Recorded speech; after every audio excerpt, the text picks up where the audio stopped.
अस्सलाम वालेकुम class.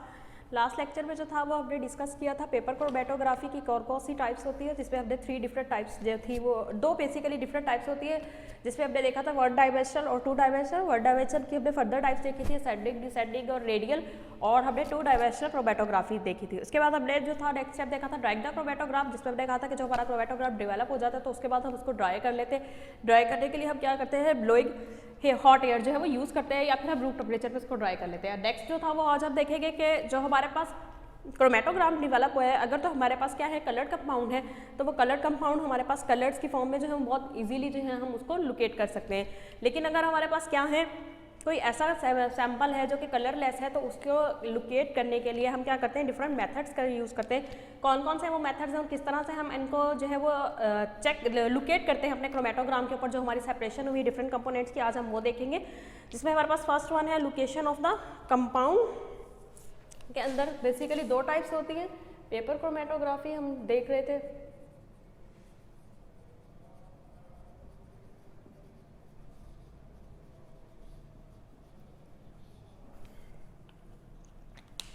Locating the compounds या कंपोनेंट्स, जो या फिर हमारा जो क्रोमेटोग्राम डेवलप हुआ है उसके ऊपर हम किस तरह से डिफरेंट कंपाउंड्स को देखते हैं। लोकेशन ऑफ द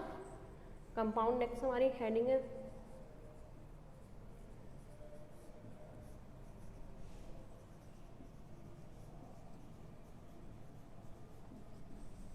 उसके लिए हम क्या करते हैं, हमारे पास 2 मेथड्स हो सकते हैं जिनके ज़रिए हम क्या कर सकते हैं, या तो हम क्या कर सकते हैं फिजिकल के मेथड के ज़रिए, या फिर हम जो है वो केमिकल मेथड्स के ज़रिए जो है हम देख सकते हैं। अगर हमारे पास क्या है कलर्ड कंपाउंड है, तो हम क्या करेंगे कि जहाँ जहाँ पे हमारे पास कलर्स उनके आए हैं, डेवलप हुए हैं, हम वहाँ पे इंसर्कल करके उनके क्या कर सकते हैं, इजीली जो है वो RF वैल्यूज यूज़ कर सकते हैं। ठीक है, लेकिन अगर हम कहते हैं कि हमारे पास कोई कलर कंपाउंड नहीं है, तो हमने उनको कैसे यूज़ करना है, कैसे एनालाइज करना है। हमारे पास 2 मेथड है, फिजिकल मेथड और सेकेंड वन जो होता है वो हमारे पास केमिकल मेथड है। ठीक है,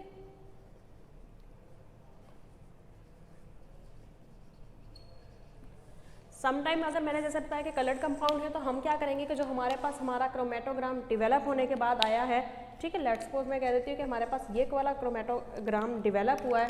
और डेवलप होने के बाद जो हमारे पास क्रोमेटोग्राम आए हैं, हमारे पास जो डिफरेंट कंपोनेंट्स आए हैं वो हमारे पास अगर तो कलर्ड बैंड्स में आएंगे। लाइक अगर हम कहते हैं कि एक हमारे पास रेड आ गया जो कि हमारा स्टैंडर्ड था एक, ठीक है, दूसरा हमारे पास ग्रीन आ गया, ग्रीन का बैंड आया है जो सेपरेट हो गया है, और तीसरा अगर मैं कह दूं कि हमारे पास जो है वो ब्लू आ गया है, ठीक है, सेपरेट आउट होने के बाद, तो हम क्या कर सकते हैं, ये कलर हैं, हम इनको इजीली जो है वो लोकेट कर सकते हैं। लेकिन समटाइम जैसे हमारे पास अमाइनो एसिड्स हैं या शुगर्स की हमने सेपरेशन की है, तो वो जो सैंपल होते हैं वो हमारे पास कलरलेस होते हैं और पेपर पे जो है वो हमें नज़र नहीं आते। तो उसके लिए हम क्या करते हैं, केमिकल मेथड या फिर कोई भी फिजिकल मेथड हम यूज़ कर लेते हैं सैंपल के उन कलर्स को जो सैंपल हमारे सेपरेट हुए हैं उनको लोकेट करने के लिए। फर्स्ट वन जो है वो हम क्या कर सकते हैं, अगर मैं फिजिकल मेथड के अंदर बताऊँ, by using UV ultraviolet lamp हम यूज़ कर सकते हैं। क्या कर सकते हैं, फर्स्ट जो है तरीका जिससे हम कर सकते हैं by using ultra violet lamp. हम अल्ट्रा वायलेट लैम्प के नीचे जो है वो अपना पेपर प्लेस, अपना क्रोमेटोग्राम प्लेस करते हैं, तो क्या होता है कि वो लाइट जो कंपाउंड जो हमारे सेपरेट हुए हैं वो लाइट को एब्जॉर्ब करते हैं, और जब वो लाइट को एब्जॉर्ब करते हैं तो उसकी वजह से क्या होती है कि वो हमें क्या हो जाते हैं, जब वो लाइट को शॉर्टर वेवलेंथ की लाइट एब्जॉर्ब करेंगे, लॉन्गर वेवलेंथ की लाइट को जो है वो इमिट करेंगे, तो एज अ रिजल्ट क्या होता है वो फ्लोरिसेट करते हैं, फ्लोरिसेंस शो करते हैं, और उसकी बेस पे हम क्या कर सकते हैं, वो कलर हमें नजर आते हैं, और उनकी बेस पे हम क्या कर सकते हैं, उनको सर्कल करके क्या कर सकते हैं, उनको हम डिटेक्ट कर सकते हैं। इसके अलावा by converting the colourless compound into coloured compound by reaction with the some reagent such as hydrogen sulphide in the detection of metals ion. By converting the colourless compound, second method हम जो use करते हैं, by converting the colorless compound into colored compound। ठीक है,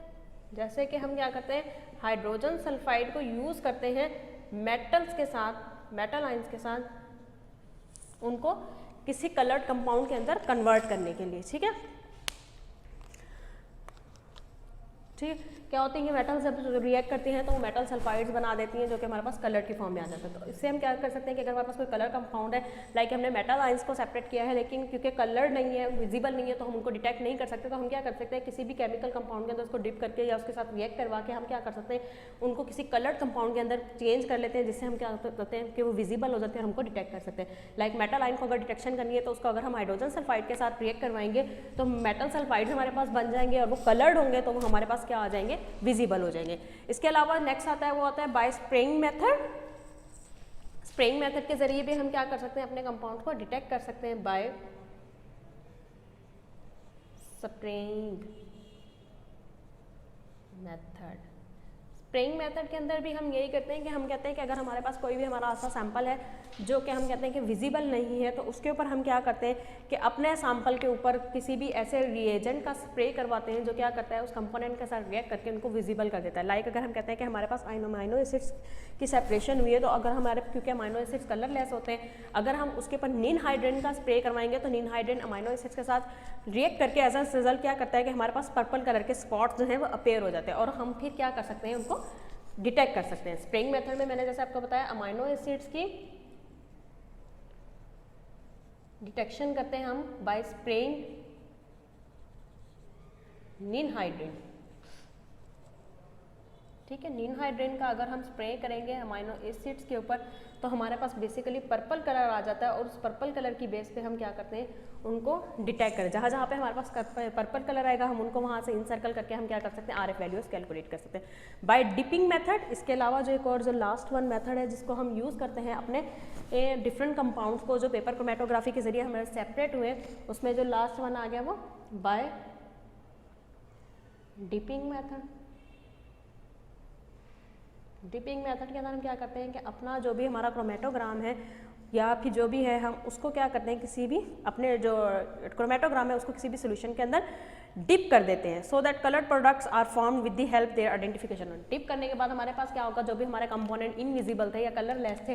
react करते हैं वो हमारे डिपिंग सॉल्वेंट के साथ और हमारे पास किसी भी कलर्ड फॉर्म के अंदर बैंड्स अपेयर हो जाते हैं जिनको हम इनसर्कल करके क्या कर सकते हैं फाइंड आउट कर सकते हैं कि कौन कौन सा कंपोनेंट मौजूद है, उनकी क्या क्या आरएफ वैल्यूज है। तो ये क्या है लोकेशन के मेथड्स है जो हम पेपर क्रोमेटोग्राफी के अंदर मोस्ट कॉमनली अप्लाई करते हैं। नेक्स्ट हम देखेंगे एप्लीकेशंस ऑफ पेपर क्रोमेटोग्राफी के पेपर क्रोमेटोग्राफी कहाँ पे यूज़ होती है। डिफरेंट एप्लीकेशंस हैं, बहुत सारे वैरायटी ऑफ द सैंपल्स हैं जिनको हम क्या कर सकते हैं पेपर क्रोमेटोग्राफी के जरिए जो है वो एनालाइज कर सकते हैं।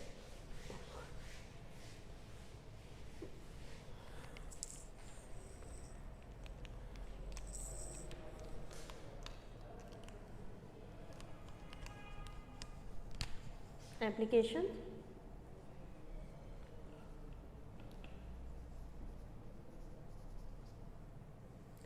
Different types of amino acids, separation of amino acids की सेपरेशन के लिए उनकी आइडेंटिफिकेशन के लिए हम यूज़ करते हैं paper chromatography. Separation of amino acids, ठीक है, मुख्तलिफ अमाइनो एसिड्स होते हैं, मुख्तलिफ सैम्पल्स के अंदर से हम क्या कर सकते हैं अपने जो है वो अमाइनो एसिड्स की सेपरेशन कर सकते हैं। इसके अलावा paper chromatography has been very successfully employed to problem in organic and inorganic chemistry and also in biochemistry. Metals with similar chemical properties are easily resolved. Organic and inorganic samples को separation के लिए used for the separation of organic and inorganic materials के sample like metals की separation, minerals की separation को लिए हम जो है हम यूज़ करते हैं पेपर क्रोमेटोग्राफी के। इसका this method is often use to for quick check of purity in the manufacture of pharmaceutical and food products. To check the purity of pharmaceutical and food products में भी हम क्या करते हैं to check the purity, quick purity of food and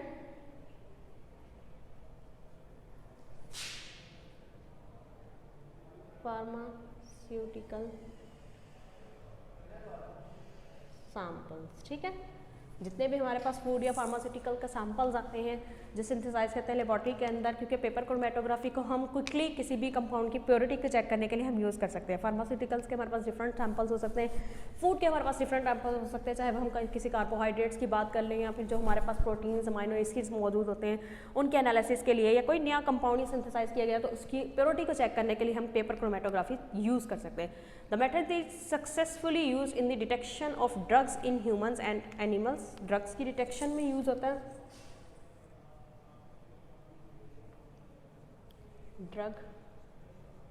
drugs detection humans में और animals के अंदर से जो है वो हम कर सकते हैं। Detection of adulterants and contaminants in food, adulteration और कंटेमिनेंट। अडल्टीरेशन में बेसिकली हम कहते हैं कि जो हमारी फूड्स के अंदर मिलावट की जाती है, एंड कंटेमिनेंट एनालिसिस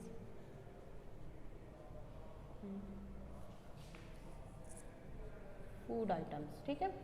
डिफरेंट हमारे पास फूड आइटम्स होते हैं उनके अंदर से अडल्टीरेशन या फिर उनके इसके अलावा स्क्वाशेस हैं या फिर सिरप्स हैं हमारे पास, के डिफरेंट जो ड्रिंक्स हैं उनके अंदर से अगर हमने कंटेमिनेंट्स या अडल्टीरेशंस अगर हमने चेक करनी है तो वो भी हम क्या कर सकते हैं, पेपर क्रोमेटोग्राफी के जरिए चेक कर सकते हैं। बेसिक इसकी एप्लीकेशन, इसके अलावा बहुत ज़्यादा वास्ट एप्लीकेशन है, क्योंकि चाहे हम कहते हैं हमारे पास इन्वायरमेंटल सैंपल आता है, लेबॉर्ट्रीज के अंदर जो डिफरेंट कंपोनेंट्स या कंपाउंड सिंथेसाइज किए जाते हैं उनकी प्योरिटी को चेक करने के लिए हम क्या करते हैं, शुगर्स हैं हमारे पास जो डिफरेंट, उनकी हमने सेपरेशन करनी है, आइडेंटिफिकेशन करनी है, उनको प्योरीफाइड करना है, तो उसके लिए हम क्या कर सकते हैं, पेपर क्रोमेटोग्राफी को यूज़ कर सकते हैं। ठीक है, ये इसकी एप्लीकेशन थी। नेक्स्ट जो है वो आज का हमारा जो मेन टॉपिक है वो है थिन लेयर क्रोमेटोग्राफी। हम देखेंगे कि थिन लेयर क्रोमेटोग्राफी क्या है,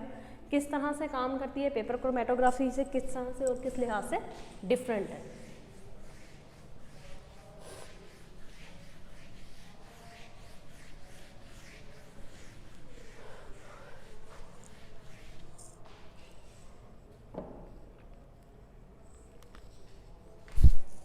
आज का नेक्स्ट है हमारा थिन लेयर क्रोमेटोग्राफी। ठीक है, थिन लेयर क्रोमेटोग्राफी को जो है वो हम TLC भी जो है वो कहते हैं।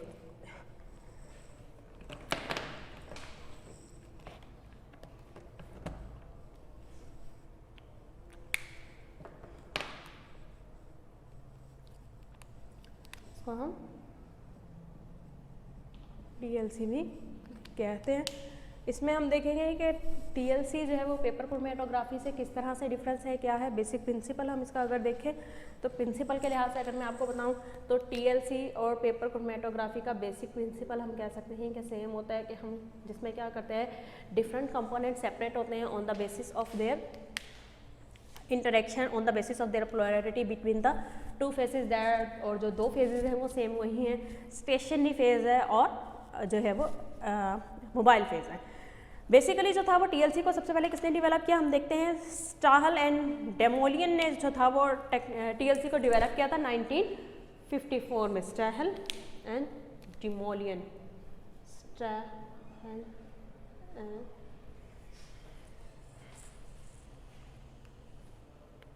And डेमोलियन developed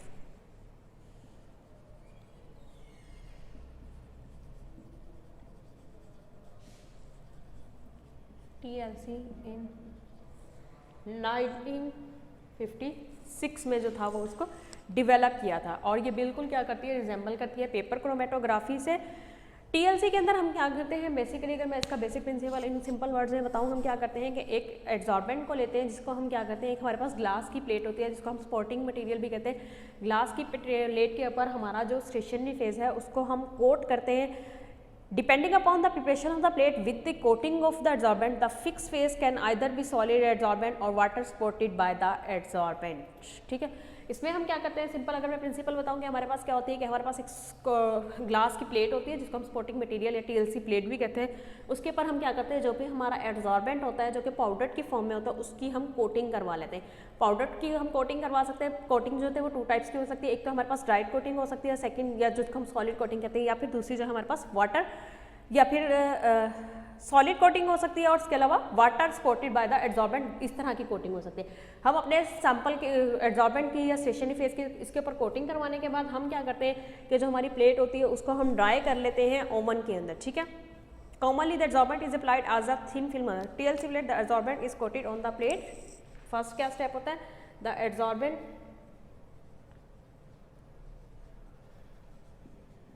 is applied or coated on the glass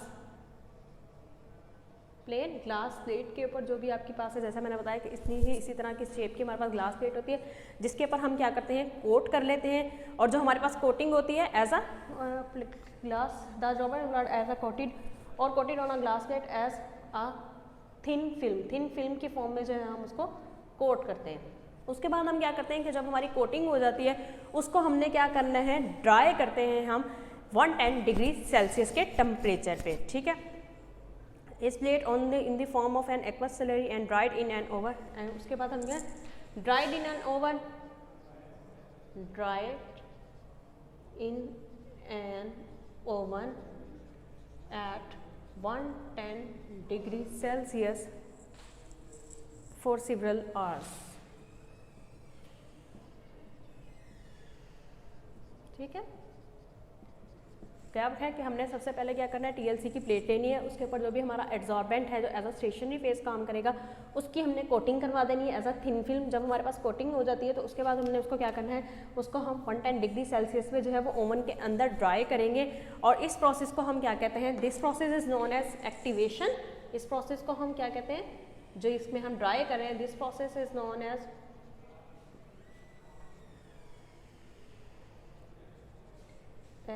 activation. Means क्या कि जो हमने अपनी प्लेट प्रिपेयर की है, जो हमने अपनी प्लेट प्रिपेयर की है TLC की, उसको हम एक्टिवेट करवाते हैं एट 110 डिग्री सेल्सियस के टेम्परेचर पर। एक्टिवेशन करवाने का मेन मकसद क्या होता है, हमने कहा था कि हम क्या करते हैं अपने सैंपल के एड्जॉर्बेंट की कोटिंग करवाते हैं थिन फिल्म की फॉर्म में अपनी TLC की प्लेट पे। बेसिकली जो हम कोटिंग करवा रहे होते हैं तो जो हमारा एड्जॉर्बेंट होता है उसकी हम स्लरी प्रिपेयर करते हैं वाटर के अंदर। तो जब हम स्लरी प्रिपेयर करने के बाद हम अपनी प्लेट के ऊपर कोटिंग कर लेते हैं तो उसकी हम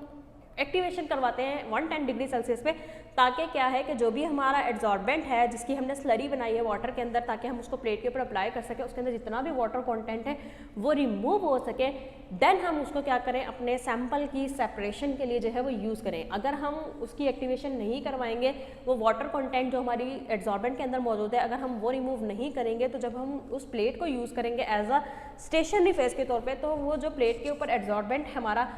सॉलिड की फॉर्म में वो as a stationary phase act नहीं करेगा, बल्कि उस एड्जॉर्बेंट के अंदर जो वाटर कंटेंट मौजूद है जो कि हमने स्लरी बनाने के लिए यूज़ किया था, वो as a stationary phase act करता है। तो इसीलिए हम क्या करते हैं, अपनी जो प्लेट होती है हमारी, हम उसके ऊपर स्लरी को पेस्ट करने के बाद, स्लरी की कोटिंग करवाने के बाद उसको हम 110 डिग्री सेल्सियस के टेम्परेचर पे ड्राई करते हैं, ताकि क्या हो सके कि जितना भी वाटर कंटेंट मौजूद है वो वाटर कंटेंट जो है वो वहाँ से रिमूव हो सके और हमारा जो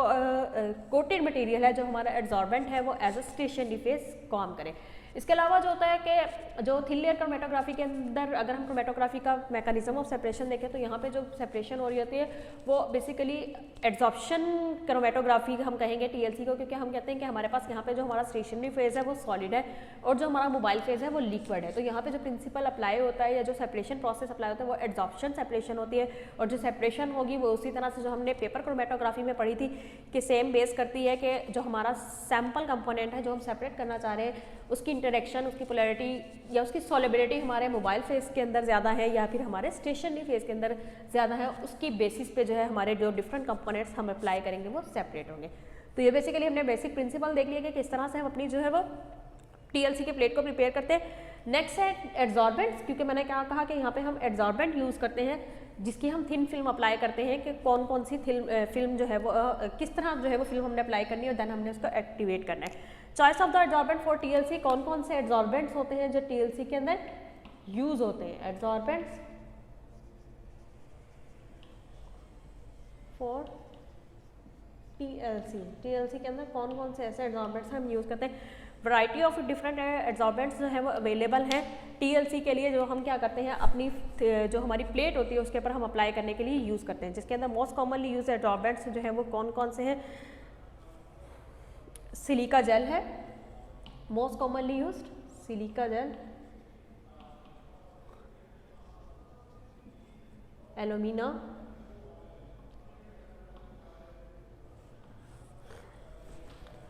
काइजल गोर,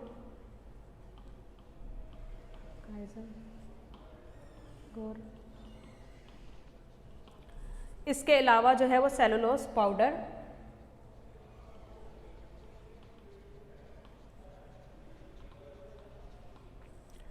magnesium silicate, calcium silicate, magnesium silicate और कैल्शियम सिलिकेट। और इसके अलावा जो यूज़ होता है एज एन एडजॉर्बेंट वो हमारे पास क्या है, एक्टिवेटेड चारकोल है। ठीक है, ये हमारे पास एडजॉर्बेंट है जो हम यूज़ करते हैं अपनी जो भी हमारे पास TLC की